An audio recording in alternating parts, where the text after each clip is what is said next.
ஆரோக்கியமான செய்தி நேரம் என்ற இந்த நிகழ்ச்சியோடு இணைந்திருக்கிற தேவ பிள்ளைகள் யாவருக்கும் இயேசு கிறிஸ்துவின் நாமத்தினாலே எங்கள் அன்பின் வாழ்த்துக்கள்.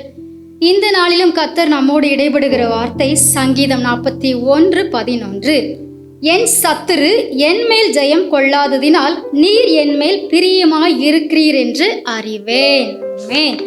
எனக்கு அன்பான தேவ பிள்ளைகளே, ஏன் இந்த வார்த்தையை தாவீது ராஜா சொல்லுகிறார் என்றால், தேவன் தெரிந்து கொண்ட ஒரு மனிதனை அவன் சத்துருக்களின் இஷ்டத்திற்கு தேவன் அவனை ஒப்பு கொடுக்க மாட்டார் என்று தாவீது ராஜா நன்றாக அறிந்திருந்தார். தன்னுடைய வாழ்க்கையிலே தன் சத்துருக்கள் தன்னை மேற்கொள்ள கர்த்தர் விடவில்லை.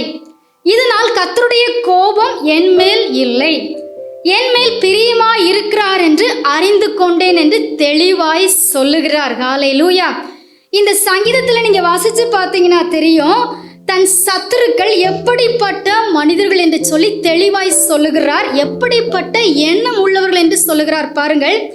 அவன் எப்பொழுது சாவான், அவன் பேர் எப்பொழுது அழியும் என்று எனக்கு விரோதமாய் சொல்றாங்க. ஒருவன் என்னை பார்க்க வந்தால் வஞ்சனையாய் பேசுகிறான். அவன் தன் இருதயத்திலே அக்கிரமத்தை சேகரித்து கொண்டு தெருவிலே போய் எனக்கு விரோதமாக அதை தூற்றுகிறான். என் பகைஞர் எல்லாருமே எனக்கு விரோதமா என்ன செய்யறாங்க, முணுமுணுக்கிறாங்க. எனக்கு விரோதமா இருந்து எனக்கு பொல்லாங்க நினைக்கிறாங்க. தீரா வியாதி அவனை பிடித்து கொண்டது, படுக்கையிலே கிடக்கிற அவனை நீ எழுந்திருப்பதில்லை என்று சொல்லி இப்படிலாம் சொல்லி வீணான வார்த்தைகளை சொல்றாங்கன்னு சொல்லி சொல்றாரு. இப்படி எல்லாம் தன்னை நினைக்கிறாங்க. அவங்க யாருன்னு சொல்றாரு பாருங்க. சங்கீதம் 41:9 என் பிராண சிநேகிதன், அதாவது உயிர் நண்பன் தான் இப்படி பேசிக்கொண்டு திரிகிறான் என்று சொல்லி சொல்லுகிறார். நான் நம்பினவன், என் அப்பத்தை புசித்தவன். இதையெல்லாம் தாவீது ராஜா நினைத்து பார்க்கும்போது அன்றைக்கு எவ்வளவோ மனவேதனை அடைந்திருப்பார். ஆனால் இப்படிப்பட்ட மனிதர்கள் அவர் மீது ஜெயம் கொள்ள முடியாத அளவுக்கு கர்த்தர் தாவீது ராஜாவை பாதுகாத்தார். ஹல்லேலூயா.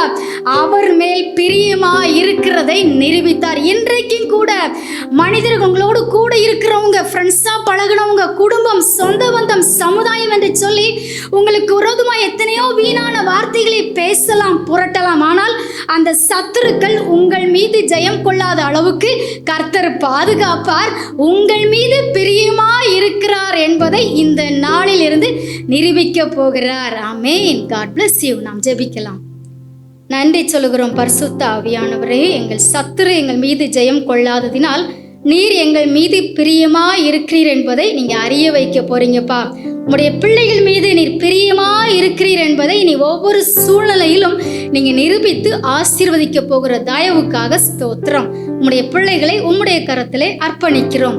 இயேசுவின் நாமத்தில் ஜெபிக்கிறோம் எங்கள் நல்ல பிதாவே. ஆமென்.